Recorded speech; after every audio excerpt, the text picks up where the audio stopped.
Bueno, bienvenidos al Instituto de Rushdoony de nuevo. Aquí estoy con el hermano Yusef y varios hermanos que también van a estar escuchando y participando si ellos quieren, ¿verdad? En preguntas y en comentarios. Hermano Juan, hermano Ted. Y si el hermano Luis también se une o cualquiera de los otros hermanos, pues serían, ¿verdad? Muy edificantes porque estas conversaciones son muy importantes. Y esta vez el hermano Yusef nos propone hablar del contrato social y cómo realmente el contrato social ha sido roto para colmo, además de que presuponemos que tal cosa no existe o que tal cosa es ilegítima. Así que nada, vamos a empezar con usted, hermano Yusef. Cuéntenos, ¿qué nos tiene? Bueno, la verdad que no esperen que tengo algo elaborado, porque no tengo algo muy elaborado, solo que Ok, voy a ok. tirar algunas ideas, voy a estar, conversando, la esencia de esta conversación, de este conversatorio, que es una conversación así al vuelo, ¿no? Eh, y se me ocurrió, ya que me pidieron que conversáramos de algo, se me ocurrió hablar acerca del contrato social. Y esto en virtud de lo que estamos viviendo hoy en día, ¿no? Sobre todo en esta situación que estamos viviendo hoy de cómo el Estado se está tomando atribuciones o llevando a cabo acciones supuestamente en virtud de su responsabilidad que tiene, ¿no? La responsabilidad que tiene, que esta emana, o digamos, responsabilidad emana del supuesto contrato social que todos tienen en mente, ¿no? Ese contrato social, pero que nadie sabe definirlo, nadie lo firmó, nadie estuvo de acuerdo ese contrato. Y es más, yo estoy seguro, yo estoy absolutamente seguro que si a ustedes se le presentaran este contrato, un día llegara algún burócrata del Estado, algún emisario del Estado, y llegara a su casa, tocara a su puerta y le dijera, oye, ¿sabe qué? Le vengo a presentar este contrato o esta oferta, digamos, este acuerdo, y se la presento para que usted lo firme. Yo estoy absolutamente seguro que nadie aceptaría ese contrato. Nadie, estoy seguro. Para esto lo puedo ilustrar con, con un ejemplo, ¿no? Imagínense usted que llegue la empresa Movistar, no sé si conocen Movistar o Entel Sí. o una de esas empresas. Imagínense llega un día cualquiera a su casa y le dice, ¿sabe qué? Vengo aquí no a ofrecerle, sino a imponerle este contrato. Le vengo a entregar este contrato que ya está celebrado, en el cual usted tiene que pagar una suma de $100 mensuales por los servicios que va a tener y tiene que usted pagar desde los días 10 de cada mes, ¿ya? Y nosotros le vamos a estar entregando este y este otro servicio. Y listo. Y ahí está y se retira. El que le trajo el contrato asume que usted ya lo aceptó, ¿no? Entonces, ¿quién se diría, oye, estoy de acuerdo, ya está bien? ¿Quién diría eso? No se sentiría pasado a llevar, ¿verdad? En el que no se tomó en cuenta su opinión, si aceptaba el trato, etcétera, ¿no? Porque eso es lo que se necesita en un contrato de ambas partes, necesitan de dos partes un contrato, de dos o más partes, ¿no? Obviamente. Bueno, a menos que sea Dios, Es que ese ya no es un contrato, ese ya es un pacto, pacto. o sea, algo entregado, ¿no? Muy bien. Pero lo que se asume o presupone en un contrato es que ambas partes tienen la misma fuerza, ¿no? Si no, no sería un contrato, sino sería una especie de conquista o de, digamos, de esos contratos que no eran tan contratos, que esos pactos nacionales con otras naciones de la antigüedad, ¿no? En la que una nación que conquistaba a otra le entregaba un tratado, pero un tratado a la otra nación como conquistada, ¿no? Un tratado de conquista en la que la nación se compromete a cuidar de ella, pero ella tiene que pagarle tributos, ¿no? Que es lo que hacía, por ejemplo, Babilonia, lo que hacía Persia, lo que hacía Roma, ¿no? Esos tipos de contratos no son, no, presumen que hay un poderoso y hay un sometido, ¿no? Entonces, en los contratos actuales se asume que ambas partes tienen la misma fuerza relativa, ¿no? En términos relativos, y ambas partes pueden rechazar o aceptar el contrato en virtud de que estén o no de acuerdo. Sí, es simple, ¿no? Se imagina una empresa como Movistar que le venga a imponer un contrato, usted tiene todo el derecho, por más que Movistar sea una multinacional millonaria, ¿no? Aunque creo que está en duda eso porque parece que sus cuentas están a la baja, pero por más que sea tan poderosa, ¿no? Contra un individuo no puede imponerle, ¿no? Este contrato. ¿Por qué? En virtud de que ambas partes tienen una misma fuerza relativa y tienen que estar de acuerdo ambos y celebrar juntos el pacto, ¿ya? Después de esta digamos, ilustración, nosotros podemos entonces juzgar el supuesto contrato social al que nos han impuesto estos estatistas, ¿no? Lo que nos ha impuesto el Estado, esta banda de criminales, ¿no? Entre ellos, por supuesto, ideados por teóricos como Jean Rousseau, Jean-Jacques Rousseau, o este otro que era, que yo no me convenzo que era cristiano, pero muchos dicen que era cristiano, por sus frutos los conoceréis. ¿Cómo se llama este tipo? No tengo mi biblioteca acá. ¿Cómo se llamaba? El de la imagen de este libro. ¿Cómo es que se llama? Se me va el nombre, no sé por qué. A mí también se me fue ahora. Bueno, también escribió un libro del contrato social, ¿no? Y todo eso asumen que el pueblo se reúne haciendo un contrato con una entidad que conocemos como Estado, ¿no? Y por tanto estamos todos de acuerdo y celebramos. Y ese contrato, según este mismo autor, que no sé por qué se me olvidó el nombre, no sé por qué, no el del autor de este libro, sino el de la imagen, el de la imagen se me olvidó el nombre, no sé por qué no me acuerdo. Bueno, según ese mismo autor y varios otros más, pero en específico ese, dice que este contrato es vinculante para todas las generaciones de los seres humanos que supuestamente en algún momento dado celebraron ese contrato, ¿no? Ese es John Locke, hermano, John Locke. John Locke, exactamente, John Locke, ese mismo, ¿no? John Locke decía esto, que este contrato era vinculante a todas las generaciones, ¿no? ¿Qué quiere decir vinculante a todas las generaciones? Quiere decir de que usted ya celebró el pacto y por tanto tiene que someterse a ese pacto, por más que haya nacido y nunca haya estado de acuerdo ni nada, no, le llegó y se lo impuso, ¿no? Entonces, tenemos esta teoría, esta supuesta teoría, en la que supuestamente el Estado tiene una obligación y nosotros también tenemos obligación para con el Estado. La obligación del Estado supuestamente es la de proteger, ¿no? La de proteger la propiedad privada, la vida, el orden social, el orden público y todas las cosas que suponemos que el Estado debería hacer, ¿no? Cuando decimos que el Estado debería hacer, en la idea del vulgo está esa idea del contrato social, ¿no? De que el Estado debe hacer esto porque eso es su obligación, ¿no? Y cuando tenemos esta idea, estamos invocando ese supuesto contrato social, ¿no? Entonces, todas estas ideas de que el Estado tiene que hacer esto, lo otro, se basan en esta idea del contrato social. Pero yo me encontré con este librito, que se llama El problema de la autoridad política, de un autor que se llama Michael Huemer. No tengo idea del autor. Este librito incluso me lo regaló don Jesús Huerta de Soto, ¿no? En una de las conversaciones que tuve con él, me recomendó este libro acerca de la autoridad política. Entonces yo me dediqué a leerlo cuando me llegó, ¿no? Me dediqué a leerlo y miren, con esta historia que me encontré que pasó en Estados Unidos, ¿no? En Estados Unidos. Y me voy a tomar la molestia, y espero que ustedes me aguanten, de leerme el caso. Es una hoja, una plana y media más o menos, ¿no?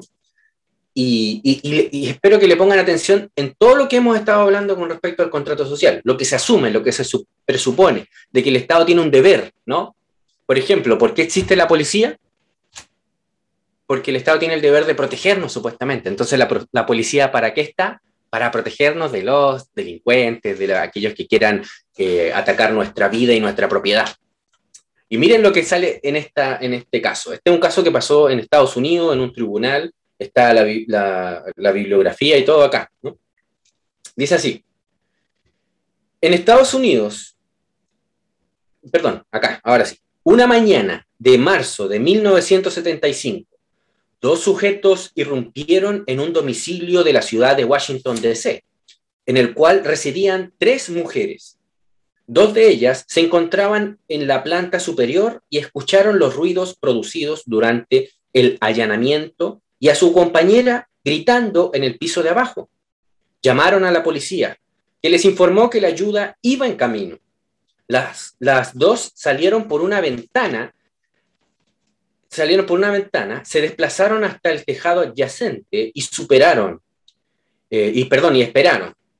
Vieron un coche patrulla llegar y luego irse. Luego un agente llamó a la puerta principal, pero ante la ausencia de respuesta o de cualquier otro indicio que señalara que la entrada hubiera sido forzada, optó por marcharse. El policía no llegó a comprobar la puerta trasera, que era el acceso que los delincuentes habían empleado para abrirse paso. Las dos mujeres volvieron a entrar en casa, volvieron a escuchar los gritos de su compañera y volvieron a telefonear a la policía. De hecho, se les aseguró que la ayuda estaba en camino, pero lo cierto es que no se asignó a ningún agente para responder a esa segunda llamada. Al darse cuenta de que los gritos de su compañera habían cesado, las dos mujeres en la planta superior dedujeron que había llegado la policía.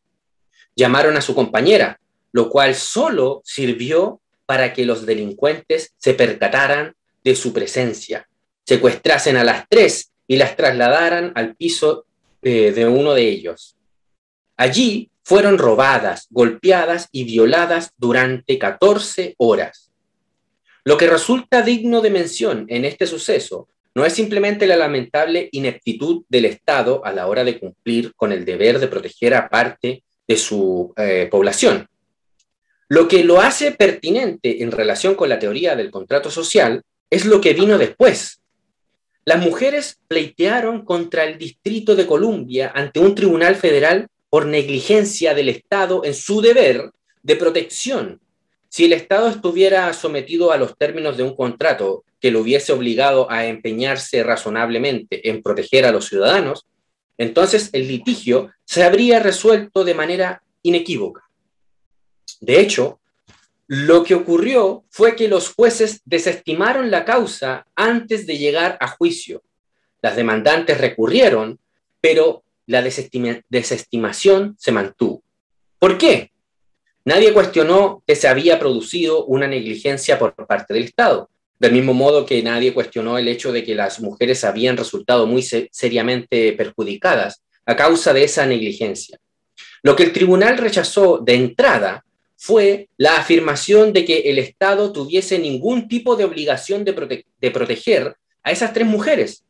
El Tribunal de Apelación adujo el principio fundamental de que ni el Estado ni sus agentes están sujetos a la obligación universal de proporcionar servicios públicos tales como la protección policial a ningún ciudadano particular. Ojo ahí, a ningún ciudadano particular, individual, ¿no?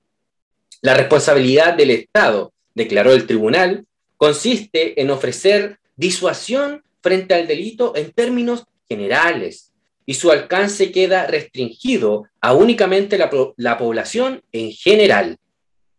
El tribunal manifestó su preocupación ante el hecho de que el reconocimiento del deber de proteger a los individuos podría, en la práctica, desencadenar la súbita parálisis de las actividades del Estado y arrastrar hasta los juzgados a nuevas hordas de litigantes con pleitos sobre todo tipo de injusticias reales o imaginarias. Termina aquí la cita.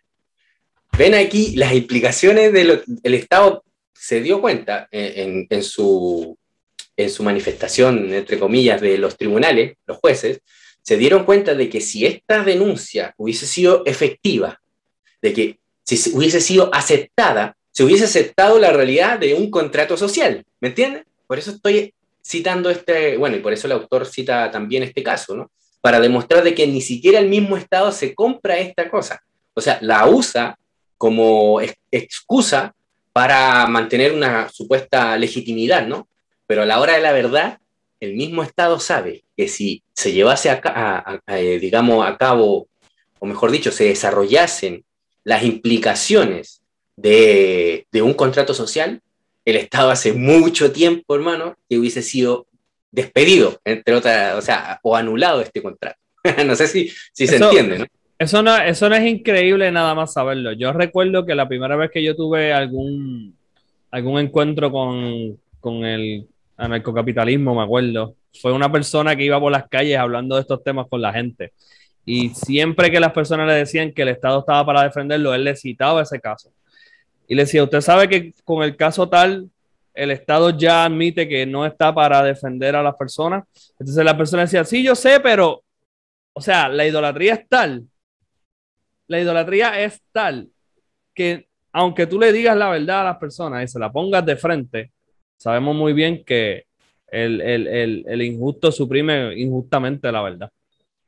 Sí, así es. Fíjense que si nosotros presentamos este caso ante un verdadero tribunal, no ante el tribunal de los estados, porque ahí el estado es parte y juez y parte, ¿no? Así que no son válidos esos tribunales. Y aquí queda bien en claro esa verdad, ¿no? De que el estado es juez y parte en los tribunales estatales, ¿no? En los supuestos tribunales legítimos, ¿no? que dice el estado, y que ha demostrado entonces que el Estado nunca va a juzgarse contra sí mismo. Pero claro, acá en Chile, por ejemplo, y en varios estados, incluso en Estados Unidos, han habido casos en los que las cortes dan sus sentencias en contra del Estado, ¿no? Pero esa sentencia fijémonos, esa sentencia no ponen en cuestionamiento o no ponen en riesgo al Estado mismo, sino que casi siempre son, digamos, lo que tiene que hacer el Estado es entregar dinero. ¿Cómo se la palabra? Eso, ¿Cómo? compensar. Claro, compensaciones, ¿me entiendes? O Realmente, resarcir. ya que usted trae eso, acá hay un caso bien grande en el Departamento de Educación, que es la rama, ¿verdad?, de educación del Estado. Bien viejo, de que no se le dio un servicio adecuado a una estudiante que pues tenía varias situaciones de dificultad de aprendizaje. Y es un caso bien famoso que todos los años se tiene que aprender y se cita. Pero lo que es interesante es que ese caso, la primera vez que yo con mi mente estatista lo leí, yo decía, esta persona no debieron haber demandado al Estado porque ahora el Estado siempre tiene que estar pagándole y pagándole y pagándole. Pero no solamente es así, es que ese caso legitima buscar fondos de algún lugar para no solamente pagar, sino también para evitar cometer otra vez el mismo error, y lo que ha hecho es legitimar y agrandar más el Estado Ejecutivo. Sí. Es Eso increíble. es como, eso es como lo que le decía, que el Estado primero revisa el caso o la denuncia antes de aceptarla y ve las implicaciones de aceptar ese caso, como se ve claramente en el caso presentado aquí que hemos leído, ¿no? Primero lo ve. Y recordemos que el juez en este caso es parte del Estado. Él no se extrae del Estado, él es parte del Estado. O sea, si el Estado cae su trabajo, su fuente de trabajo, ¿verdad? Y como estoy seguro, mi hermano, en la mayoría de los casos, estoy seguro, o en mucho, o en la mitad, ¿no? Bueno, yo creo que en la mayoría, pero a lo mejor alguien puede aquí decir que hay que atenuar un poco, pero en la mayoría de los casos, los jueces, si es que desaparece el Estado, nadie tendría como autoridades a los jueces del Estado. Que queden, o sea, cuando se desmantele el Estado, ¿no? Esos jueces que queden, nadie los tiene por autoridad. Porque nosotros cuando vamos a un tribunal, a nosotros se nos impone un juez, que el Estado elige, no lo elegimos nosotros, bueno, por lo menos acá en Hispanoamérica, ¿no? No sé cómo será en otros lados, Acá pero tampoco. y en Estados Unidos tampoco tampoco así, se les impone. No sé si existe alguna parte en la tierra donde uno elija al juez, ¿no? O lo reconozca como tal, ¿no? Sino que ni siquiera te toca a uno que ni lo conoces. Entonces, volviendo al tema del contrato social, esto no es más que un mito, un verdadero mito, si entendemos lo que significa mito, un verdadero mito porque es algo que no ha pasado, pero algo que justifica una idea, ¿entiendes? Es como el mito romano de los niños, estos niños que tomaban leche de la loba, ¿no? Eso es un invento, ¿no? Eso nadie se lo cree. Pero sí mantenía la idea del Imperio Romano y de la fuerza y de todo La eso, ¿no? grandeza, la legitimidad del pasado, la fuerza, todo eso sí, definitivamente. Claro. La trascendencia, porque eran un poco más que un humano normal. Así es, hermano. Entonces, como nuestro Señor Jesucristo mismo nos llama en el Evangelio de Juan, si mal no recuerdo, capítulo 7, cuando dice 7:24 creo que es, cuando dice juzgad con justo juicio, ¿no? Eh, este es un problema que surge en este tiempo, cómo la iglesia está juzgando al Estado. Porque el Estado funda su legitimidad entre otras cosas, ¿no? En un mito, en un supuesto contrato social. Pero si uno analiza los orígenes de todos los estados modernos, sus orígenes son depredatorios, sus orígenes son de piratería, sus orígenes son de la guerra, ¿no? De la conquista. Ninguno nació por, eh, por un contrato social. O sea, yo no veo aquí a los indios americanos haciendo un contrato social con los ingleses para hacer... No. Es más, se intentó eliminar a todos los indios americanos. Y los que quedaron los dejaron en una reserva, ¿no? No, hermano, la primera agencia y primeras leyes que se pasaron de migración en los Estados Unidos fue un acta de removerlos hacia el oeste. Usted sabe que eso a nadie lo remueven por su voluntad.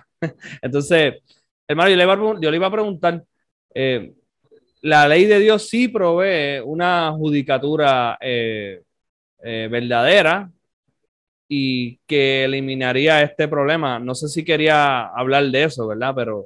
Pero hay que mencionarlo siempre porque nos perdemos en ese tema cuando decimos, ¿y cuál es la solución? Bueno, la solución está en la escritura.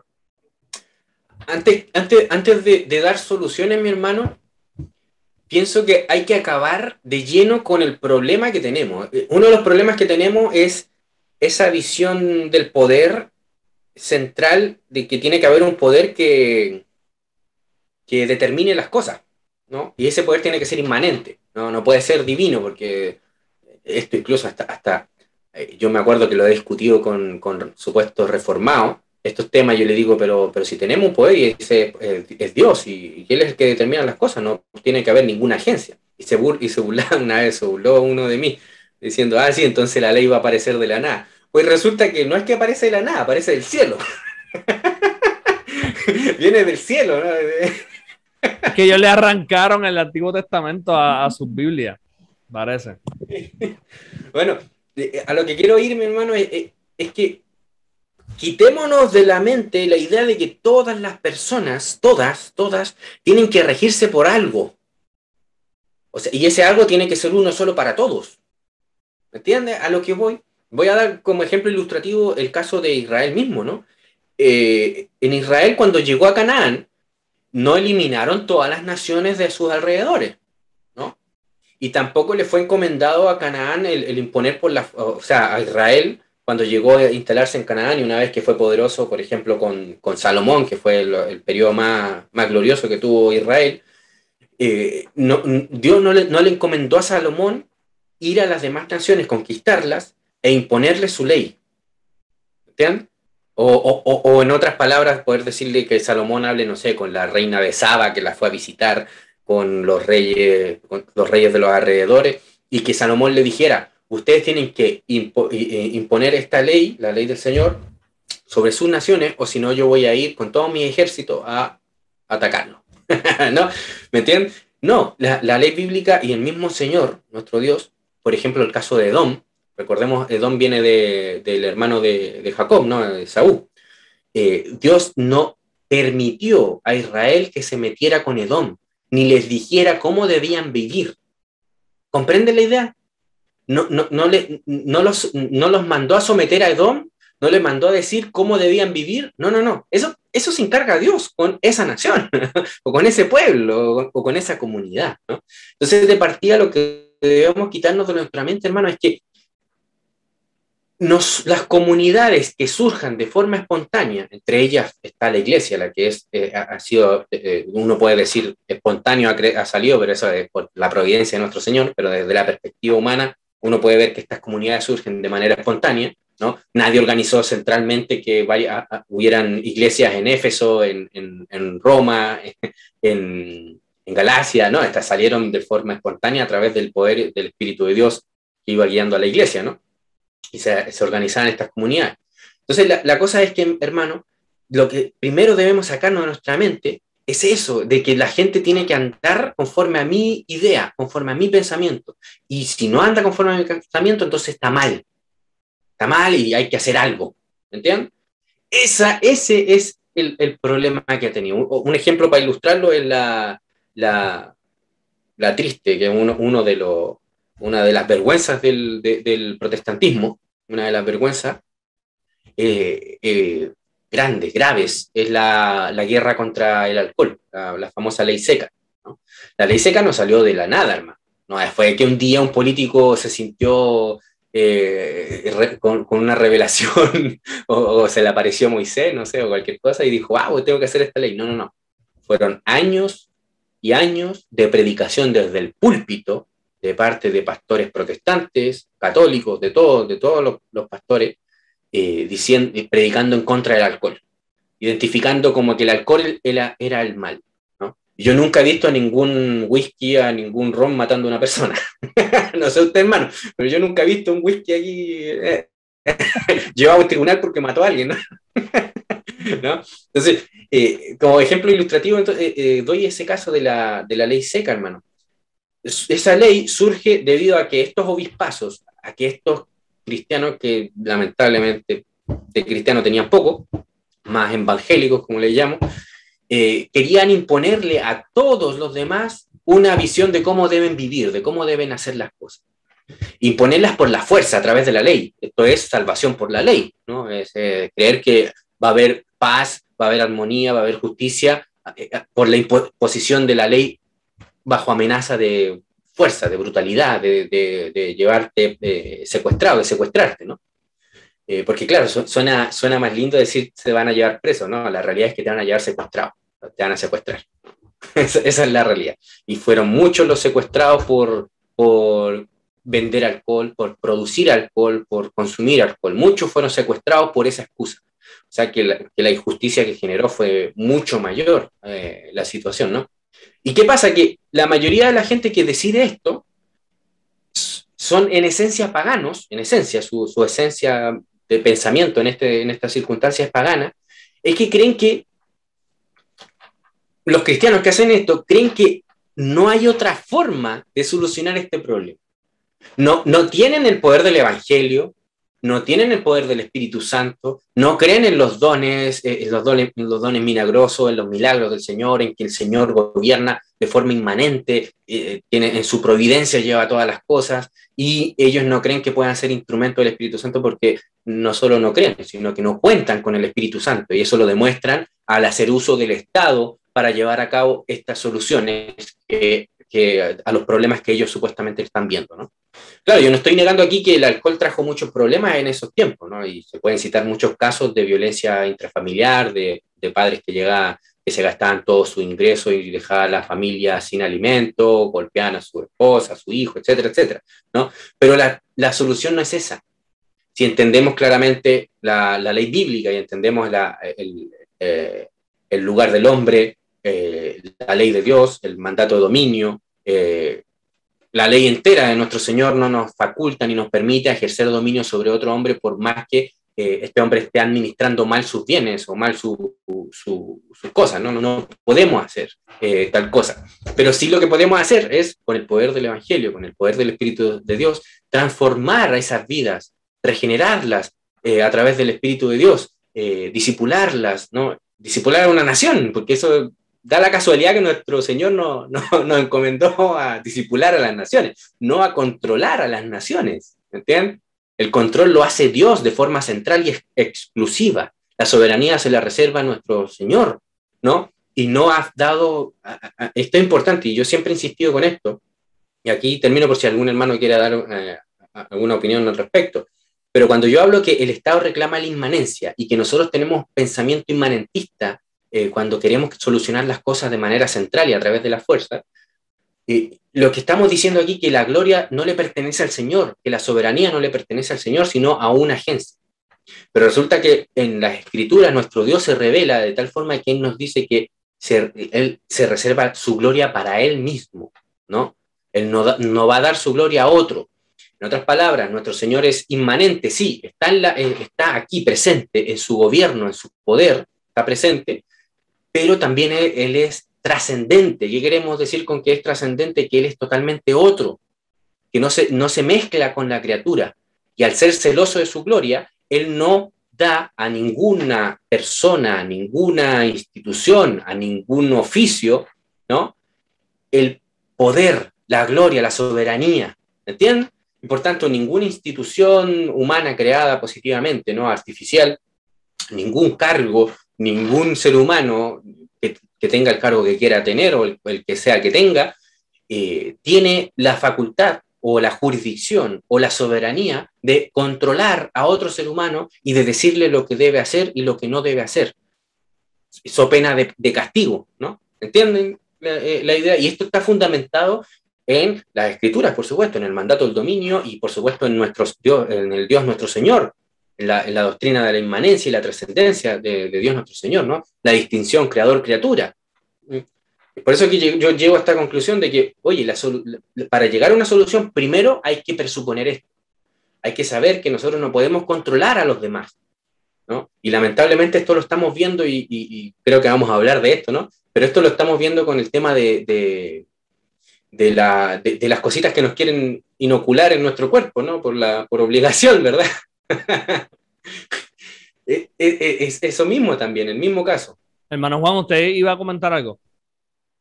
Sí, pues simplemente como dar también, bueno, contar lo que Está un poco bajito, me parece. Hermano. ¿Aló? ¿Sí, aló? Se escucha bajito, hermano, no sé por qué, pero se escucha, pero muy bajo. ¿Aló? ¿Ahí me escuchan bien? ¿Aló? ¿Me escuchan? Sigue bajo. ¿Muy bajito? Uh-huh. Sí, ¿me escuchan bien o no? Sí, haga la pregunta, yo trato de escucharlo y si Yusef no la escucha bien, pues entonces yo le digo. Ok, no, simplemente que yo escuchaba estos días en una emisora cristiana acá en Medellín precisamente eso que exponía Yusef.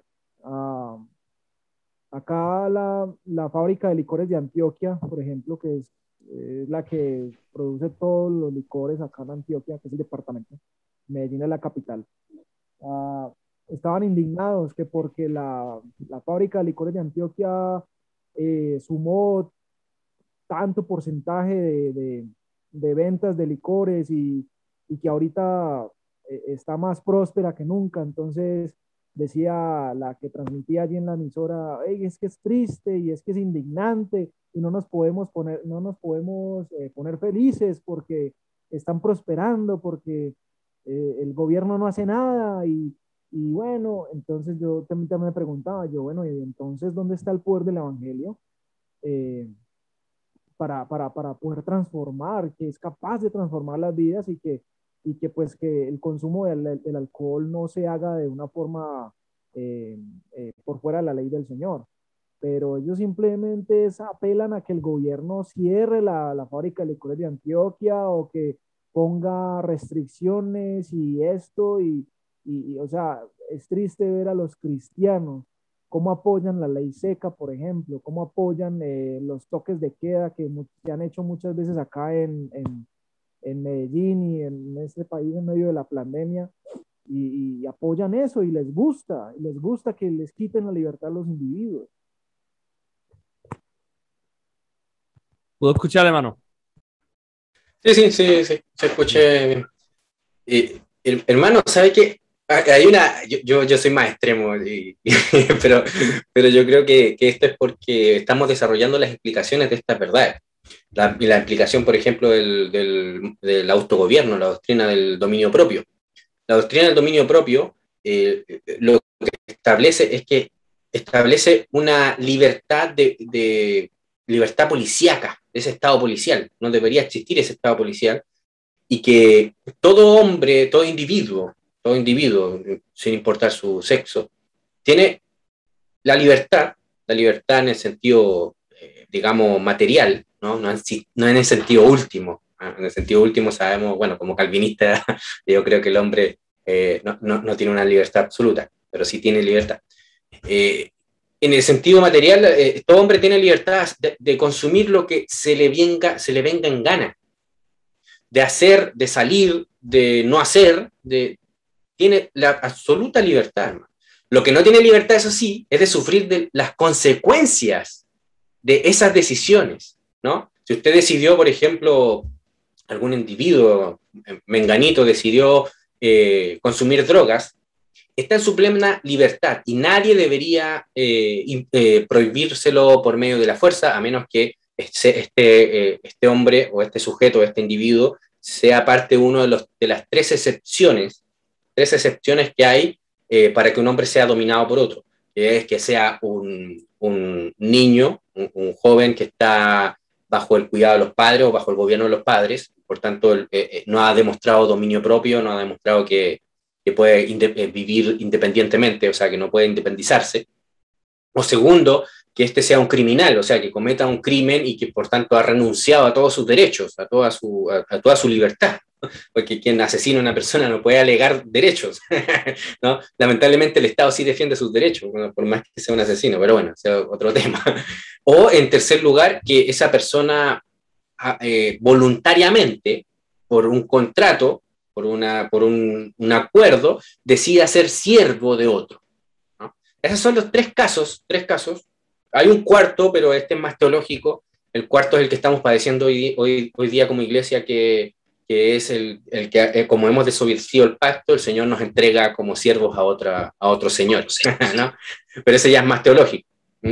Pero en el sentido material, esas son las únicas tres excepciones en las que un individuo puede ser dominado por otro, ¿ya? Salvo esas tres excepciones, que son excepciones, no son la regla, los hombres pueden consumir, producir, vender droga, alcohol, todo lo que quieran, ¿no?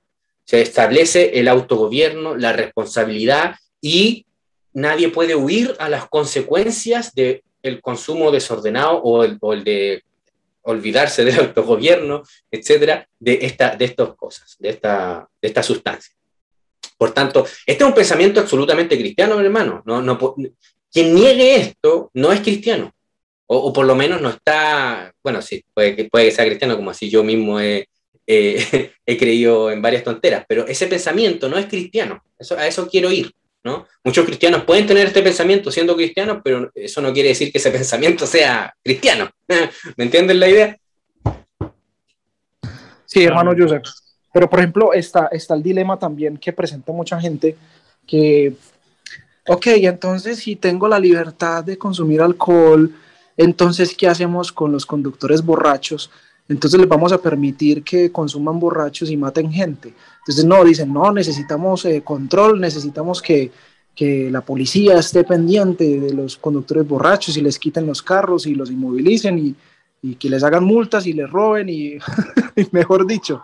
Entonces uno cómo podría resolver ese dilema de que, bueno, sí, pues que también uno dice, ok, es que también cómo vamos a dejar que personas borrachas conduzcan un carro y maten familias o maten inocentes.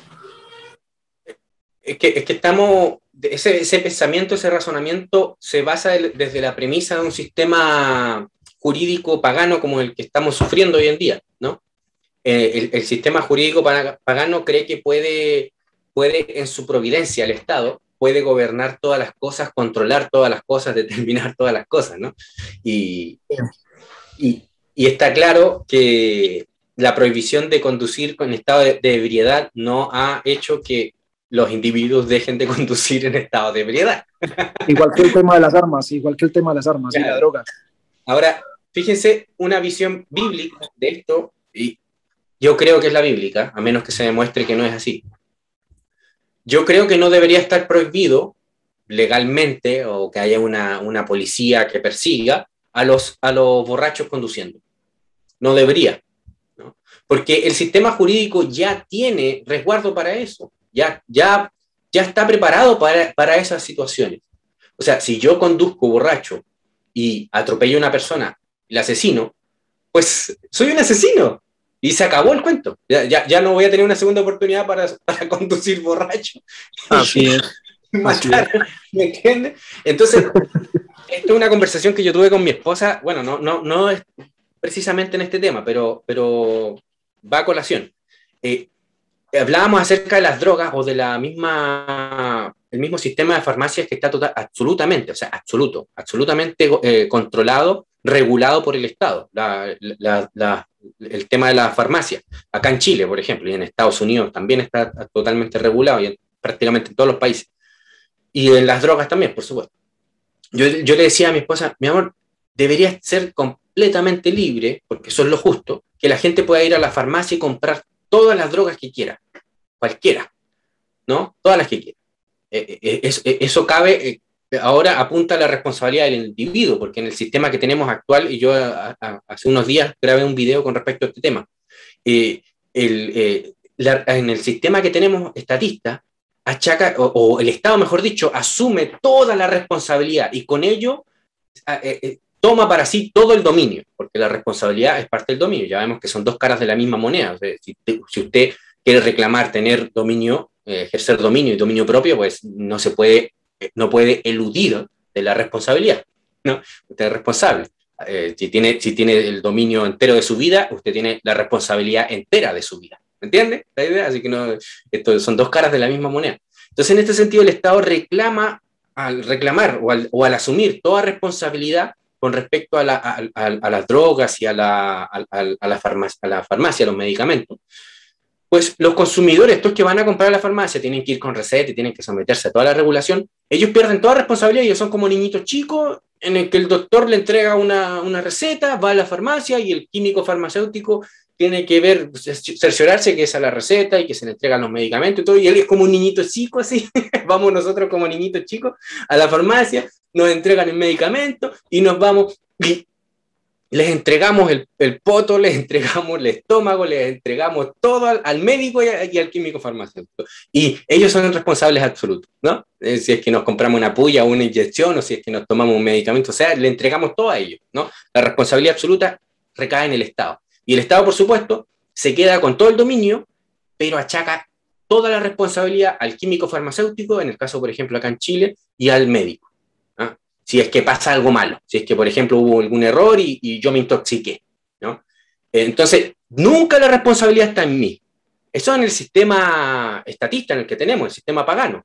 Porque el Estado reclama, al reclamar toda esta responsabilidad, ojo, está reclamando todo dominio. Y nosotros no somos distintos a niños. Yo llamaría idiotas, porque en derecho se le llama idiota a aquel adulto, en el derecho se le llama idiota al adulto que actúa como niño, pero que es adulto, que no debería ser así. Esos son idiotas. El niño no tiene culpa de actuar como niño, es natural que actúe así, ¿no? Sería extraño que no actúe como niño. Ahora, en el sistema bíblico, en el sistema jurídico bíblico, la responsabilidad es total del individuo, ¿entiendes? Y por tanto, si yo voy a conducir en estado de ebriedad, yo estoy asumiendo la posibilidad de que si atropello a una persona y la mato, yo soy un asesino y no me puedo librar de las consecuencias, ¿no? Es más, la ley bíblica da facultad a los familiares de la víctima, que son víctimas también, de vengarse del asesino, ¿no? De vengarse.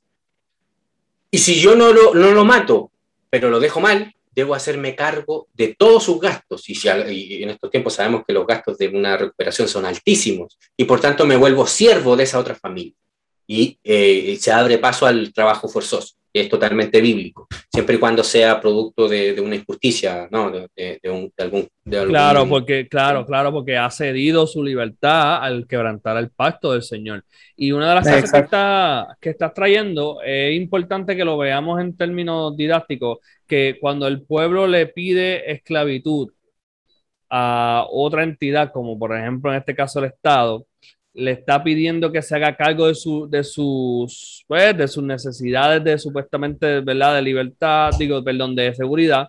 Lo que le está diciendo a, a esa entidad es, yo soy un niño, llévame de la mano. Y le está diciendo a Dios, tú no eres mi padre. Claramente. Está sustituyendo y por eso en 1 Samuel 8, ¿verdad? El Señor dice, no es a ti quien te rechazan, Samuel, es a mí. No, son palabras duras. Pero fijémonos que el Señor nuestro Dios, aún siendo el Todopoderoso y el Señor de nuestras vidas, se nos dice que es Señor, ya sea de los que no creen y de los que creen, es Señor, al ser el Dios verdadero, le exige al hombre responsabilidad y dominio. En cambio, los ídolos, como el Estado, exige que se comporten como animales, como un perro domesticado. no le conviene a los ídolos no les conviene que sus sometidos, sus esclavos, ejerzan dominio, sean independientes, ¿no? Porque el ídolo es un parásito, hermano. El ídolo siempre es un parásito, depende de la obediencia, de la sumisión, de la ceguera de sus súbditos, de sus esclavos, ¿entienden? Pero en cambio el Dios nuestro Señor es trascendente. Para que Dios exista no necesita la creación necesita a Dios para que exista, ¿verdad? El ídolo necesita a sus idólatras para que exista, y por eso que es un parásito, ¿me entienden? Por eso que el Estado es una bestia parásita que consume la vida de las personas, su humanidad, porque el ser humano, la definición del ser humano es que creado a la imagen de Dios, para ejercer dominio sobre la creación bajo la ley de Dios y para la gloria de Dios nuestro Señor. Entonces, el Estado lo que hace es deshumanizar a los seres humanos, atomizarlos, porque esa es una de las cosas, no se confunda, porque yo creo o uno de mis métodos de interpretar la vida o las interacciones entre los seres humanos es el individualismo metodológico, que vamos a discutir en algún momento. Pero no se confunda el individualismo metodológico con la atomización, el individualismo en el sentido egoísmo, ¿no? En el que yo quiero vivir solo y me extraigo de la sociedad, porque eso no es un ser humano, ¿no? O sea, no es natural del ser humano, porque depende del ser humano de vivir en comunidad. Pero hay que entender claramente las diferencias entre la visión pagana del ser humano. Entonces lo que hace el Estado es deshumanizar, es quitar la imagen de Dios en el hombre, ¿me entienden? Porque si definimos la imagen de Dios en el hombre como la capacidad de ejercer dominio sobre las criaturas, ¿no? Porque si uno lee Génesis capítulo 1, versículo 26 en adelante, uno ve claramente que el Señor al crear al hombre, Adán, dice, hagamos al hombre a nuestra imagen y semejanza. Y por tanto, señoré sobre la tierra, sobre los peces del mar, sobre las bestias del campo, etcétera, etcétera, ¿no? Entonces, no podemos relacionar otra cosa con la imagen de Dios en el hombre que con el ejercicio del dominio. ¿Cómo nosotros reflejamos esa imagen de Dios en nosotros? Es al ejercer dominio sobre las criaturas, ¿no? No es algo que nosotros tengamos en nuestra esencia en el sentido como que yo tengo algo de Dios. No tenemos nada de Dios en nosotros, sino que hemos sido creados a imagen de Dios y por tanto podemos ejercer dominio sobre la creación.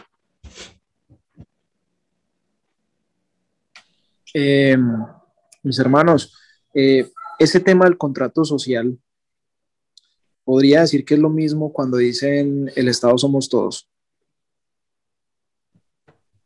Se ve reflejado la mentalidad de contrato social. Y yo me atrevería a decir esto, a ver si también lo comenta Yusef de paso. No es esto un sustituto del pacto, porque es unilateral que el Estado se imponga. Y va acorde con lo que dice el hermano Juan Guillermo, ¿verdad? Esa pregunta de si esto tiene que ver con cuando la gente dice que el Estado somos todos. El Estado somos todos.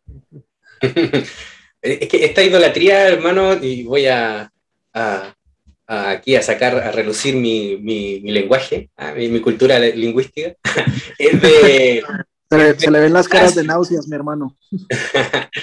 Es de rancio abolengo esta costumbre es muy antigua esta costumbre del hombre, desde que el hombre es pagano. Por pagano definimos a aquel hombre que se que reclama ser soberano, de que se independiza de Dios, el hijo de Caín, ¿ya? Ese es el pagano, para definición de acá del Instituto Rusduni, ¿no? Aquel que niega la ley de Dios y que establece la ley, cualquier otra ley como su ley, ¿no? Es como les decía, es de rancio abolengo esta costumbre del hombre de querer hacerse un orden social en sus términos, ¿no?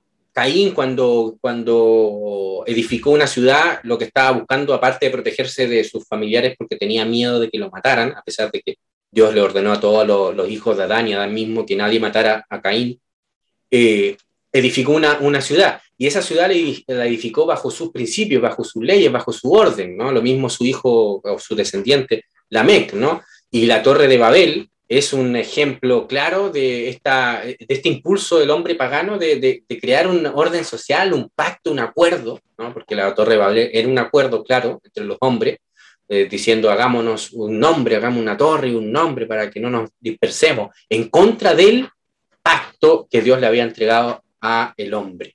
¿Qué decía este pacto? Una de las cláusulas, por decirlo así, que decía este pacto, era que el hombre debía sojuzgar la tierra, multiplicarse y llenar la tierra. El pacto pagano de estos hombres caídos, o la alternativa al pacto de Dios, que le podemos llamar en términos didácticos el contrato social, en Génesis 11 está claro, dice, edifiquémonos una torre, ¿no? Centralicémonos y así evitamos que nos dispersemos, ¿no? Que nadie nos disperse. Y eso era un claro grito de guerra contra Dios. Dios ordenaba su pacto, pero ellos dijeron, no queremos tu pacto, queremos nuestro pacto, y nadie nos va a esparcir, porque nosotros juntos nos sentimos más poderosos, ¿no? Porque el hombre cree que porque anda en patota es más poderoso. Esa es otra manía que tienen, ¿no? ¿Se han fijado que cuando un malote anda solo, siempre anda calladito, pero cuando anda en grupo, se creen todos más malos todavía. ¿No? Sí, entonces esa es la idea, ¿no? Y como bien decía nuestro hermano José Millo, el contrato social es un grito de guerra contra el pacto de Dios. Eso es. Y por tanto, todo cristiano que confirme, que esté de acuerdo con cualquier tipo de contrato social, ¿no? Lo que está haciendo es negando al Señor. Lo hacen en ignorancia muchos, lo están haciendo en ignorancia debido a que los pastores lamentablemente hoy en día no solo dejan mucho que desear, sino que en muchos casos se han convertido en enemigos de Cristo. No sé si por ignorancia, no lo sé, no me meto en sus mentes, pero el tema tiene muchas implicaciones, mi hermano, muchas implicaciones, y eso lo podemos ver, como les decía anteriormente, en el caso particular de estas pullas que nos quieren obligar a meternos, ¿no? De cómo la iglesia se está dividiendo debido a esto, y de cómo muchos pastores están tomando la posición. He visto a muchos, pero también he visto a varios pastores que están en contra de esto, pero he visto es casi la mayoría, hermano. Yo desde mi punto de vista subjetivo desde lo que yo veo, porque a lo mejor uno lo que ve no es la realidad completa, pero lo que veo es que la mayoría de los pastores están tomando partido en pos de lo que el Estado está diciendo que es la verdad, en esta área particular, que se tienen que vacunar, si no, los no vacunados van a ser los culpables de que esto siga, ¿no? Y ya están segregándolos dentro de las congregaciones. Sí. Lamentablemente. Exacto. Sí, esto sí. por la mentalidad pagana, de creer de que todo tiene que ser organizado de manera central. Y esto nació bueno, el germen de esto nació en Caín, ¿no? Su descendiente Lamec es el que lo elaboró más, y ya la Torre de Babel es la que ya desarrolló toda esta idea. Y desde entonces los hombres siempre han querido organizar la sociedad de forma central, con mandatos con fuerza de ley y con violencia, ¿no? Organizar todas las cosas desde entonces. Sí, y nuestro Señor nunca fue así. Nuestro Señor, incluso la advertencia que le hizo a Israel, antes de que Israel fuese condenada, nuestro Señor Jesucristo, diciéndole, Israel, clamando, casi que llorándole, diciéndole, Israel, Israel, que matas a los que te son enviados, que matas a los profetas. ¿Cuántas veces quise? O sea, no se lo impuso, quiso, ¿no? reunirlo como la gallina reúne a los pollitos, pero no quisisteis. ¿Entienden? Ah, no, pero como aquí los pastores dicen, no, que aquí tiene que haber orden, tiene que haber un poder, un Estado que reúna a, a todos los pollitos debajo de la gallina que es el Estado por la fuerza. Porque si no, son rebeldes y deben ser todos, digamos, condenados, ¿no? Llevados por la fuerza. Sí. Ese pensamiento no es cristiano, hermano. No tiene nada de cristiano, nada.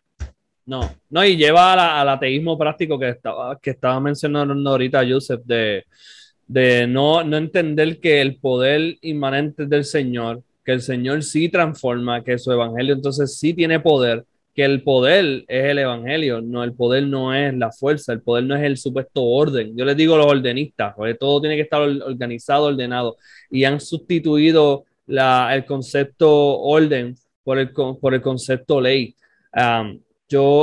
Porque así se habla, ley y orden, se juxtapone tanto que se ha confundido el orden en términos de organizar con la ley. Y con entonces ser una persona de ley es ser una persona que entonces tiene que todo ponerlo como un militar, ¿verdad? En su lugar.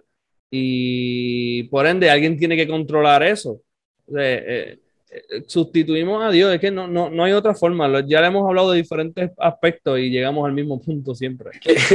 Es que cuando dicen ley y orden, uno puede preguntarse, bueno, pero ¿cuál ley y cuál orden? ¿No?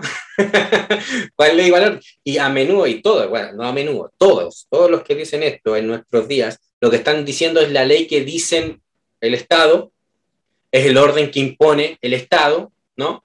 Y eso, pues, eso es. O sea, no es la ley de Dios, no es el orden divino, ¿no? Porque es un orden inmanente, impuesto por la fuerza, por la brutalidad, ¿no? Porque es así. O sea, si alguien no quiere andar según el orden establecido por el Estado, pues va a sufrir las consecuencias de la violencia del Estado, ¿no? Si alguien no reconoce la ley del Estado, va a sufrir las consecuencias de las sanciones que se inventó el Estado, ¿entiendes? Pero eso no tiene nada que ver con el cristianismo, no tiene nada que ver con la ley, ¿no? Pero es que dicen que sin esa ley no habría caos. Y yo me pregunto, pero es que ¿podrá haber más caos del que hay ahora? Puede haber más caos que hay en el mismo Senado, en los mismos congresos. Total. Eso sí que es un caos, hermano, una cosa horrenda. Y sí, quieren que ande la sociedad ande más ordenados que ellos. No puede ser. Y otra contradicción interna que estoy viendo mucho ya es como esta supuesta separación de poderes, la Trinidad pagana esta, realmente no existe tampoco. Allá en Brasil hace poco me enteré que realmente es el judicial quien está haciendo dictatorial en el momento. En Estados Unidos sabemos que quienes legislan, realmente se legisla desde los estrados con los tribunales. Esto ni siquiera pueden ser consistentes con su bestia de tres cabezas. O sea. Sí, es que, hermanos, cuando nosotros nos enfrentamos a fenómenos o a hechos que pasan, los hechos no son brutos, como bien lo decía Van Til, ¿no? No son brutos, son siempre interpretados, pero ojo, son interpretados, sí, pero hay una interpretación original que fue la que ideó o creó esos hechos, ¿no? Que es nuestro Dios, nuestro Señor, ¿no? Y por tanto, todos los hechos que nosotros, o fenómenos que ocurren y con los que nosotros nos enfrentamos, siempre es necesario interpretarlos con una teoría. Todas las interpretaciones que nosotros hagamos de los hechos, cuando la hagamos, hay subyacente detrás, o se presupone una teoría que las interpreta, ¿no? Que las interpreta. Y lo que hoy predomina es esta teoría del contrato social, esta teoría del Estado, que interpreta los fenómenos sociales que están ocurriendo en nuestros días. Pero nosotros, sobre todo aquí en el Instituto Rushdoony, tenemos una teoría, tenemos una doctrina que interpreta los fenómenos que ocurren en la historia, los fenómenos que ocurren en la sociedad, en todo lo que ocurre, ¿no? Lo interpretamos a la luz del pacto y la ley de nuestro Señor, a la luz de la Escritura, ¿no? Pero, y de ahí, quiero dar este ejemplo. La teoría, que también una teoría que se inventaron muchos cristianos también, y muchos despistados cristianos que cayeron en estas mentiras, la teoría de la división de los tres poderes, ¿no? La división de los tres poderes, esa teoría dice que, oye, es que si unificamos el poder en uno solo, va a degenerar en tiranía, y por tanto necesitamos eso contrapesos, ¿no? Y se inventaron toda una teoría, y por tanto necesitamos tres poderes, el poder judicial, el poder legislativo y el poder ejecutivo, ¿no? Esos tres poderes entonces se van a estar, digamos, contraponiendo para que no degeneren en tiranía, ¿no? Ahora, esa es la teoría, y con esa teoría interpretan los fenómenos que están ocurriendo, ¿no? Los estatistas, los paganos. Pero nosotros como cristianos tenemos una doctrina, tenemos una teoría con la cual interpretamos todas las cosas. Y nosotros creemos que el poder es uno, es indivisible, ¿no? Es trascendente, a la vez que es inmanente, y le pertenece solo al Señor nuestro Dios, ¿no? Y por tanto, todo poder, todo soberano, que esté en lucha con otro soberano, esa cosa no va a terminar mal. ¿Entienden? O sea, perdón, no va a terminar bien. Es imposible que existan tres soberanos en una nación. Entonces, este es un cuento chino que nos metieron estos desgraciados que se inventaron el nuevo orden social que hay en estos días, el Estado, para colarnos el único poder que existe, que es el Estado. ¿Entienden? Porque si hubiera verdaderos contrapesos, sería el Estado y el individuo, el Estado y la iglesia, el Estado y los colegios. Esos serían verdaderos contrapesos, que el colegio, que la familia, que el individuo tenga el mismo peso que el Estado. Eso sería un verdadero contrapeso, ¿verdad? O la empresa. O empresa, o lo que sea, pero sería verdadero contrapeso. Pero claro, si tú me vienes con el cuento de que una misma organización que domina a los demás, que crea las leyes, que las ejecuta y que más encima es juez y parte de todo esto, me vas a decir que se va a dividir en tres y así se va a evitar la tiranía y que degenere en tiranía, ¿no? Me va a venir con ese cuento. O sea, es la misma organización y me vas a decir que haciendo eso no va a pasar eso. No, eso es un cuento chino, hermano. Es un cuento chino. Si fuesen realmente independientes, verdaderamente independientes, ¿no? Ahí sí te creo. Ahí se te podría creer. Lo que pasó, por ejemplo, en la Edad Media, con la iglesia y los reyes. Eso sí era un verdadero contrapeso. La iglesia era independiente de los reyes y los reyes independientes de la iglesia. Y ellos se peleaban, ¿no? Y en un momento salió la universidad, en otro momento salieron otras agencias, ¿no? Podemos ver muchas deficiencias que habían en esa época, sí, pero esos sí eran verdaderos contrapesos, ¿entienden? Esos sí eran verdaderos contrapesos, no la ficción que se nos presenta hoy en día, ¿no? Perdón. Porque al fin y al cabo, ¿quién define cómo es el ejecutivo? ¿Quién define cómo debe actuar el ejecutivo? El legislativo, ¿no? ¿Quién define cómo debe actuar el poder judicial? El legislativo lo define, ¿me entiendes? El legislativo tiene el poder y también incluso el ejecutivo también tiene el poder de cambiar las leyes, de cambiar la constitución. Entonces, no me vengan con cuentos, porque al fin y al cabo, esta es una sola organización, y la lógica de esta organización es la de mantenerse, la de sobrevivir, la de mantenerse en pie. Por tanto, siempre va a ir en pos de ello. Es una lógica natural, o sea, toda organización siempre va a procurar mantenerse en el tiempo. Cualquier cosa que perjudique su existencia, van a intentar reducir eso o acallar eso o quitar de en medio eso, ¿entiendes? Si cae el Ejecutivo, cae todo el Estado, ¿entiendes? Si cae el Senado, cae todo el Estado. O sea, no hay por dónde, hermano, no hay por dónde. Es un cuento chino que nos han metido y que yo he visto a un montón de cristianos defendiéndolo, y la mayoría de los cristianos, la gran mayoría defiende este cuento.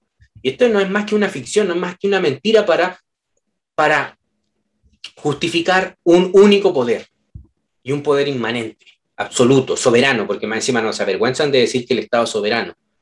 ¿Me entiendes? No se avergüenzan, ¿no? No se avergüenzan. Impresionante. Yo creo que un cambio para todo esto, mi hermano, mis hermanos, es cuando ya los púlpitos empiezan a predicar esto. De resto, mis hermanos, yo creo que seguimos de picada, seguimos no, de mi hermano, picada. déjeme disentir con usted, permítame. Yo creo, va por ahí la solución, pero yo creo que la solución es cuando los púlpitos sean echados fuera, hermano. No necesitamos los púlpitos, no los necesitamos. Bueno, sí, también, es verdad. Sí, también. Bueno, podemos usar la madera de los púlpitos para ejercer dominio. Podemos usar la madera de los púlpitos para hacer sillas. Para hacer fogatas. También. Para los pobres, definitivo.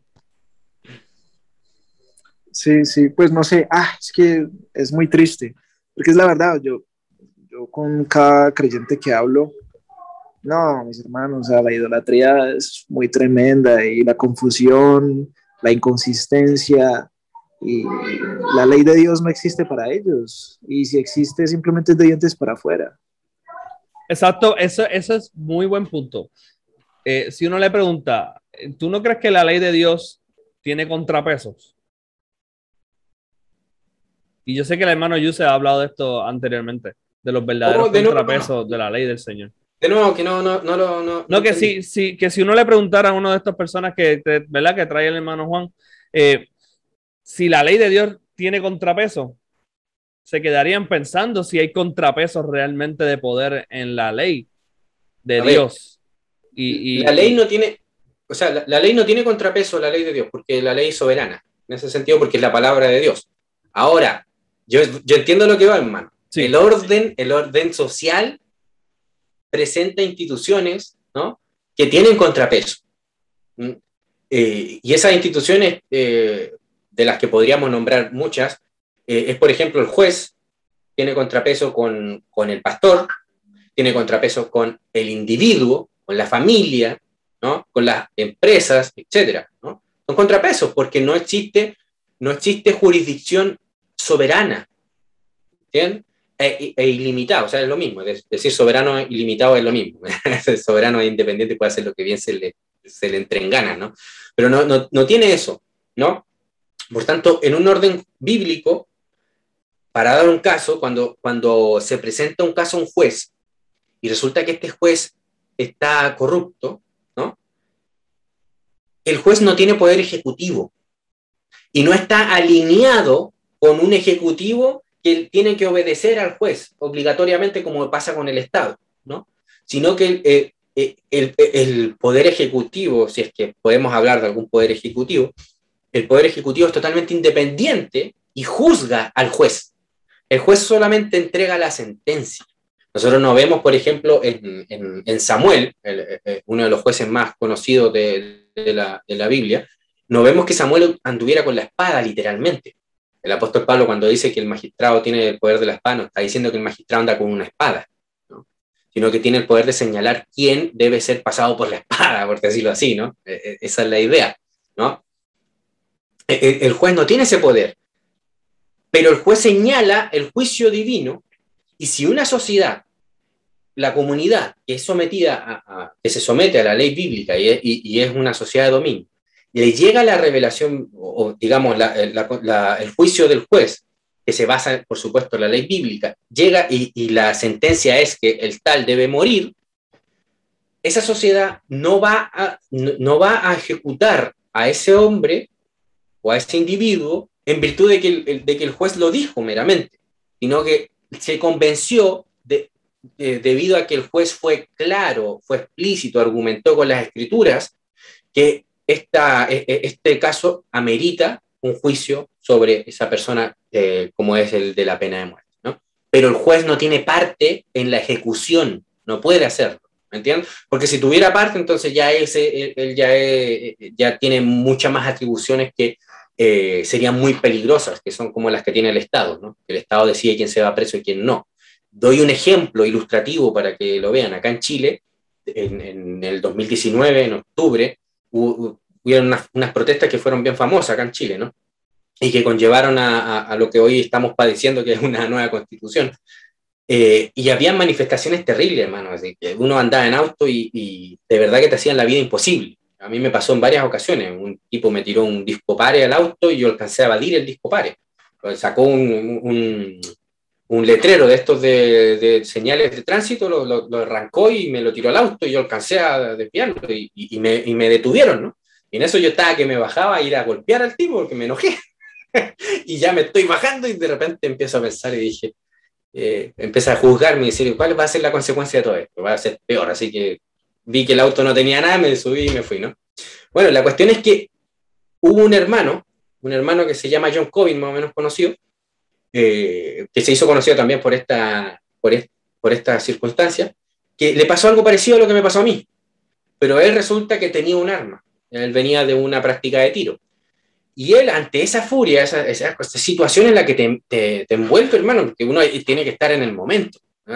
Uno puede decir, yo alcancé a razonar en ese momento, ¿no? Alcancé a decir, oye, las consecuencias son peores de las que quiero, ¿no? Pero el hermano se volvió eufórico y desenvainó su pistola y empezó a disparar, ¿no? La cosa es que disparó y le llegó a una persona en la pierna. Él se hizo cargo de los gastos médicos, John Cobin se hizo cargo de los gastos médicos y indemnizó a la persona, ¿no? Pero el Estado, por supuesto, no ve eso, porque no le interesan esas cosas. A lo más le llaman atenuantes, a lo más. Pero él lo que sufrió, John Cobin, lo que sufrió fue un juicio político. Le dieron un montón de años, no recuerdo cuántos años exactamente en estos momentos. Creo, pero no estoy seguro, hermano, puede que me esté equivocando, pero creo que fueron 17 años, no estoy seguro. 17 años. Ese fue un juicio totalmente político. Ahí no hubo un juicio justo, digamos que según la ley, no. Ahí la jueza, una jueza que era tirada al socialismo, ¿no? Y como estaba ocurriendo todo esto, John Cobin representaba lo que era el capitalismo, porque él incluso él es doctor en economía y defiende el capitalismo y el libre mercado y todo eso, ¿no? Entonces él sufrió un juicio político. El juez era parte y tenía todas las facultades y las jurisdicciones de decir cuál es la sentencia y al mismo tiempo de tener al Ejecutivo, digamos, de la mano, que obedecía a todo lo que dijera. En un orden bíblico, si hubiese un juez que parecía una situación parecida, lo que pasaría es que si este juez está dando una sentencia desproporcionada, porque se ve que él pareciera que él está tirado por un lado, ¿no? Por un lado medio ideológico, pues el Ejecutivo, los individuos, ¿no? Que serían parte del tribunal, no tienen el derecho de decir no y de juzgar al juez y decir no, usted está desproporcional y por tanto este tribunal queda desestimado. Y esto es algo que pasó, hermano, e incluso se nos entrega en las escrituras. ¿Recuerdan el caso de la mujer ramera, perdón, de la mujer adúltera? ¿No? Se formó un tribunal, ¿verdad? Y el tribunal quedó desestimado debido a la corrupción de los jueces. ¿Sí o no? ¿Se recuerda? Claro. Entonces, Sí, claro, sí. el tribunal el bíblico, el de Juan capítulo 8, no se parece en nada a los tribunales estatistas, en su lógica, ¿no? Porque de repente aparece un tal Jesús que se pone como juez, ¿no? Y eso es imposible que pase en los tribunales estatistas, ¿no? Por la naturaleza son distintos, ¿verdad? Pero vemos que el Ejecutivo, que hubiese sido los mismos que estaban ahí reunidos, no fueron capaces de tirar la piedra, porque juzgaron, vieron que quienes estaban acusando y los jueces que estaban ahí no estaban en razón y que tenía razón nuestro Señor y nadie tiró la piedra. No era nuestro Señor Jesucristo el que iba a tirar la piedra ni el que tenía la espada, pero era juez, ¿verdad? Entonces, la naturaleza de un tribunal bíblico dista mucho de la naturaleza estatista, porque la naturaleza estatista es soberana, tiene todo el control. Un juez bíblico no es más que un servidor, ¿vean? No es lo que muchos ven en Romanos 13, que es el Estado. No, eso es una bestia, eso está en Apocalipsis 13, ¿no? Como dice Bojidán Marinov, ¿no?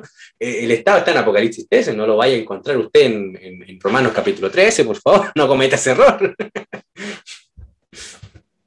Y ahí es que la comunidad se convierte en lo que estamos diciendo que es un verdadero contrapeso, porque es un verdadero balance de juzgar al juez. Imagínese usted tratar de juzgar al juez hoy en día con el Estado, eso sería imposible. Ahora hermano, fíjense que la comunidad actual en la que vivimos, somos como lo que pasó en Israel, en 1 Samuel capítulo 8. Las exigencias que pide el orden bíblico es que cada hombre sea un hombre de dominio, cada mujer sea una mujer de dominio. Y eso requiere responsabilidad, ¿verdad? Requiere de trabajo duro. Pero hay hombres que no les gusta mucho la responsabilidad y el dominio, ¿verdad? No les agrada tanto. Entonces, incluso el mismo sistema bíblico abrió la puerta para que estos hombres se hicieran siervos, ¿no? Y es mucho más fácil obedecer mandato y que te digan lo que tienes que hacer a tú estar ahí craneándote cómo lo hago, qué hago acá y tengo que planificar, ¿no? Es mejor que tú seas un siervo, ¿no? Algunos piensan de esa manera, ¿verdad? La mayoría de la gente que pertenece a los sindicatos. Oh, aquí me van a matar. Bueno. Bueno. Entonces, la ley bíblica abre la puerta a que estos hombres decidan hacerse siervos de otro hombre, ¿no? Y ahí cae la excepción de que esos hombres pueden ejercer dominio sobre otro hombre, pero un dominio limitado, según la ley de Dios, ¿no? El que está bajo el dominio tiene derecho a liberarse cuando él estime conveniente, ¿no? Ahora, fíjense que lo que pasó en 2 Samuel y lo que padecemos hoy en día es que la mayoría de la sociedad le encanta ser siervo. Rehúye a la responsabilidad. Porque claro, como el Estado ha tomado todo dominio, ya deja unas migajitas pequeñas a los individuos, unas migajas de dominio y de responsabilidad, pero ha asumido toda la responsabilidad del Estado y el dominio, que desaparezca el Estado, hermano, que el Estado desaparezca, que sería lo justo. Estaríamos nosotros recibiendo una carga de responsabilidad y de dominio que como sociedad, como individuo, no, es como por ejemplo alguien que no hace ejercicio nunca y que de repente tiene que correr 2 horas seguidas. Eso es una cosa loca, ¿verdad? Es como que se vomita. ¿Me entiendes?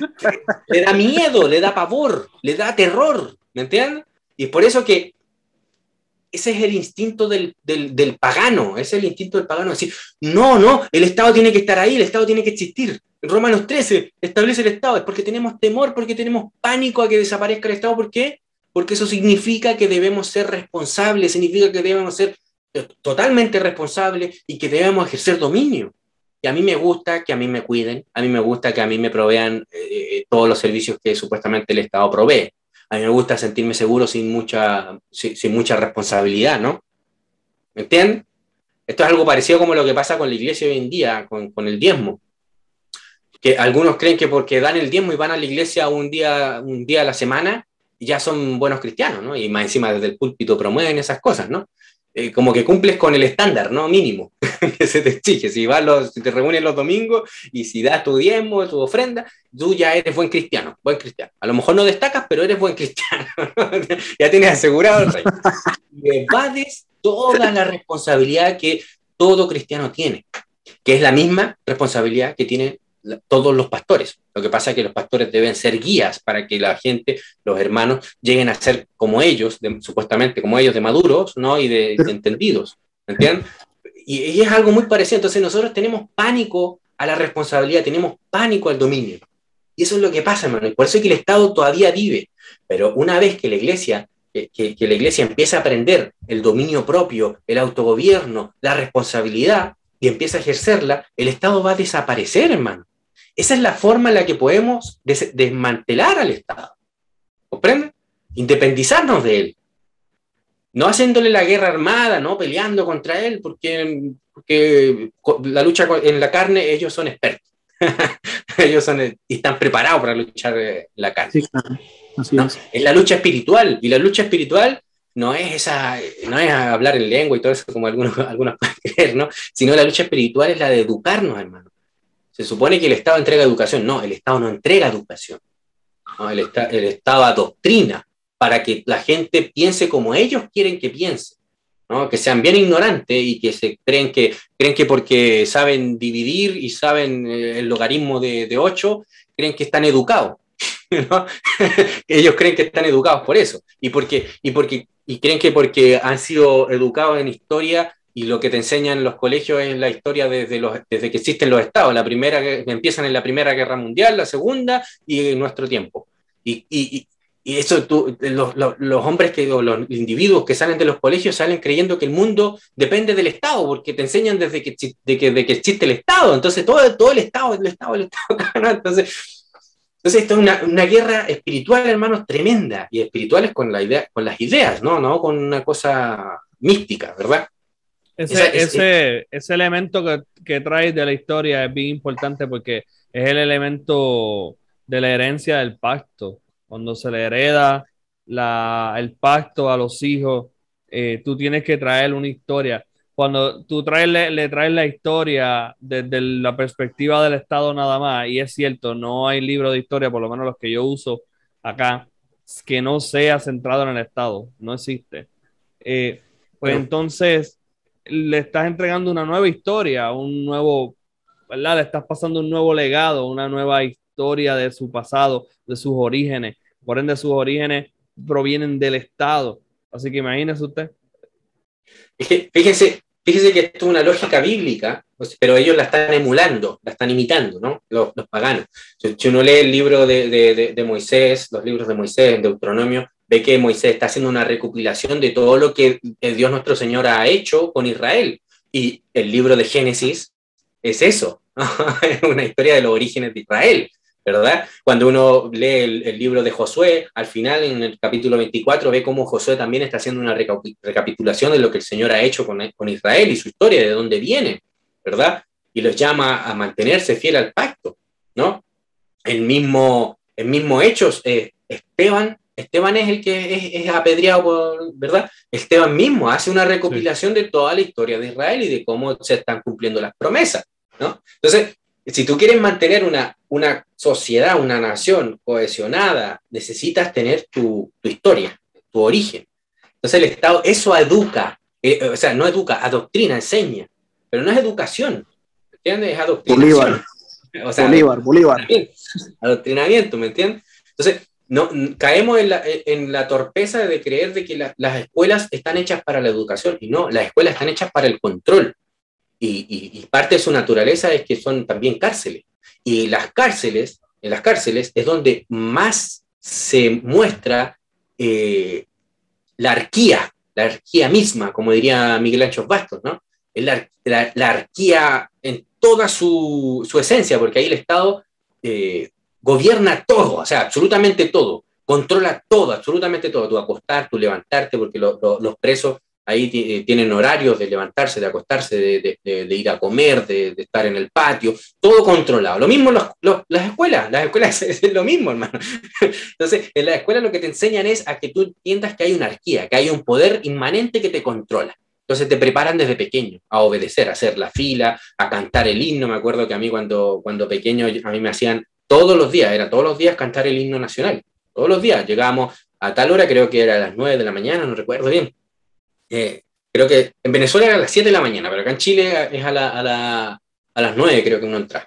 Y 5 minutos uno hacía la fila, cantaba el himno nacional, se izaba la bandera, se cantaba el himno nacional y luego se iba ordenado, no así, no, fila por fila, se iba a las aulas. ¿Okay? Eso es estatismo total, o sea, esa es la inmanencia misma del Estado, hermano. Un mero culto religioso ahí.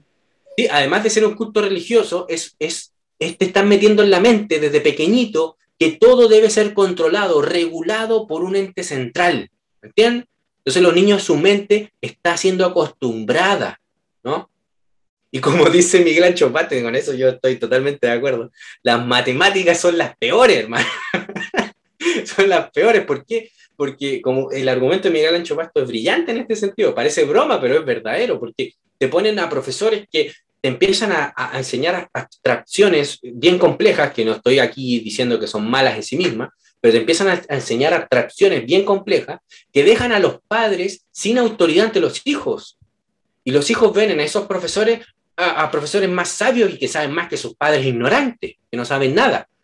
Y resulta que esos hijos después van a ser padres y no van a tener idea de matemática, que se les va a olvidar todo, y los hijos van a ver en sus padres lo mismo, porque el objeto de la educación en el colegio no es que usted aprenda matemática, no es que usted aprenda historia, ¿no? Si los objetivos son los que tiene el Estado. No, exacto. El Estado como tal no tiene ese objetivo. Uno puede decir que tal vez cada burócrata sí, por ejemplo, los maestros pueden decir que ellos genuinamente quieren enseñar a los niños, pero el resultado es la esclavitud, porque lo que se logra es que ellos observen a esta persona como un héroe. De eso se habla siempre, el maestro es un héroe, el maestro es como un padre, dicen mucho. El maestro es tu psicólogo, es tu médico, es tu todo. Eso es una aberración bien grande. Yo no, a mí me da vergüenza, de verdad. Acá en Colombia dicen que el colegio es tu segundo hogar. Oye, es literal, tampoco es que sea una... tampoco es que sea una... Es literal. Así. Acá en Chile, por ejemplo, y todo esto, hermano, yo he leído un poco de literatura al respecto de esto. Todo este sistema de educación está ideado, y hay sociólogos que se dedican a escribir libros de este sentido, y hay sociólogos que hablan de que los niños no le pertenecen a los padres, le pertenecen al Estado.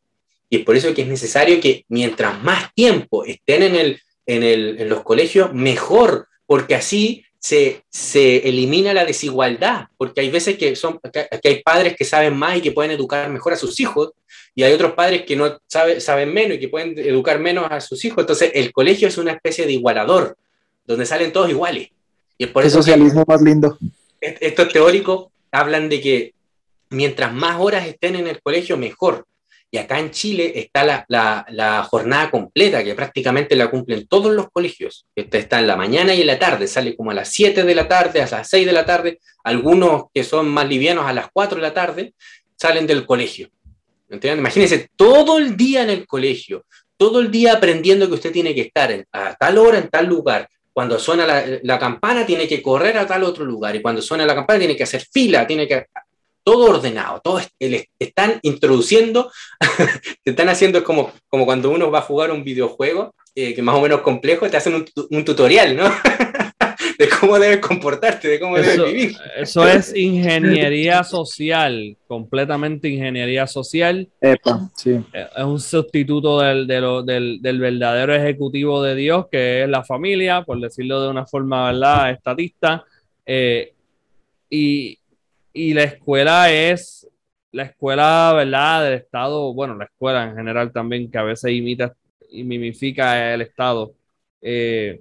La verdad es que es un centro de endoctrinamiento bien importante, porque ahí tú tienes al niño desde pequeño, entonces lo tienes 5 o 6 días allí, 5 acá en Puerto Rico, no sé allá donde ustedes estén, y pensamos que podemos contrarrestar esto desde el púlpito, escupiendo cosas 1 hora el domingo, y La ya. escuela dominical. En la escuela dominical, pues vamos a poner 2 horas y ya. Y con eso nosotros contrarrestamos. Yo no sé, a mí se me ocurre la palabra, de verdad que... Ahí va perdiendo uno por W. Ah. Bueno, hermano, ya. Diga, hermano, perdón, le interrumpí otra vez. Tranquilo, mi hermano, dígalo. No, que ya, yo creo que ya terminamos aquí, dijimos bastante ya, no sé si quieran decir algo más o desahogarse o preguntar algo, cualquiera de los hermanos. Es muy triste porque es que ahorita precisamente hablaba con mi cuñado y el adoctrinamiento es muy teso porque decía bueno, acá se acaba de morir el empresario más prominente acá en Colombia. No sé si ustedes lo han escuchado, Ardila Lule, prácticamente dueño de todo el país. Y obviamente, pues, ese señor compró el poder político de una manera monstruosa. Entonces, cuando leí la noticia, él como que celebró, como que, es que el empresario y es que esos son los que nos esclavizan y no sé cuántas. Entonces yo le dije, venga, es que el problema no es ese, es que el problema no es el empresario. Entonces yo le dije, bueno, imaginémonos algo. Imagínese que el Estado no exista. ¿Qué le hubiera tocado hacer a Ardila Lule para ser así de próspero como lo fue? Entonces como que al principio no entendía, o sea, no podía vislumbrar la idea que no existe, que no existiera el Estado. Entonces yo le dije, haga el esfuerzo, ¿qué le hubiera tocado? Y me va diciendo, pues trabajar. Y ya, o sea, entonces el problema no es el empresario, el problema es el Estado, la política como tal. Pero fíjese, hermano, que a lo mejor, dado el tipo de sociedad en la que podría estar sin Estado, a lo mejor podría haber prosperado de la misma forma, pero recurriendo a las mafias, que sería lo mismo que recurrir al Estado, porque el Estado es una mafia. También. Pero fíjese que la gente se indignaría mucho más, porque sabría que son mafias. En cambio, hoy en día, como que alguien usa el Estado para su propio beneficio, es como que hay un colapso en su mente. ¿Qué está pasando aquí? ¿Pero cómo puede ser posible que el Estado es algo puro, algo santo? No puede ser, ¿no? Sí, claro. O muchas veces envidian eso, como que yo quisiera también tener lo mismo, tener el mismo poder para tener el beneficio de los políticos. Es triste, es muy triste. Claro.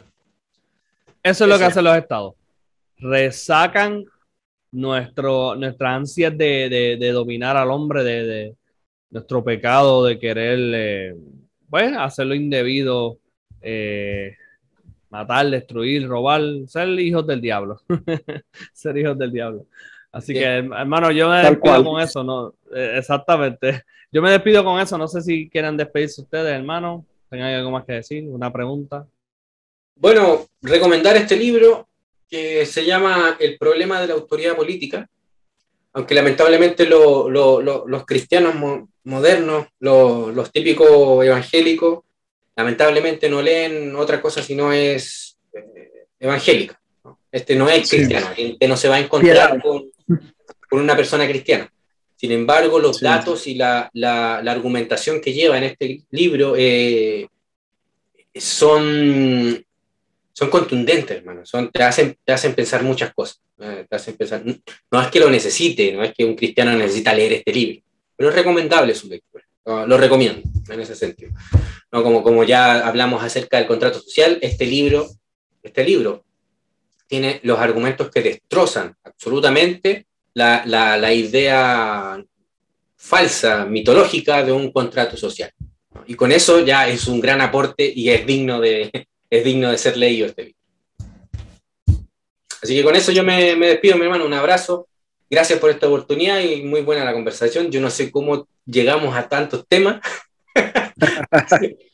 No sé, pero fue muy buena. Me gustan estas conversaciones bien libres. Mis hermanos, muchas gracias. Me alegra mucho estar de nuevo por acá y verlos. Amén. Bueno, pues Dios les bendiga, hermano. Gracias por visitar el canal y pues hasta la próxima.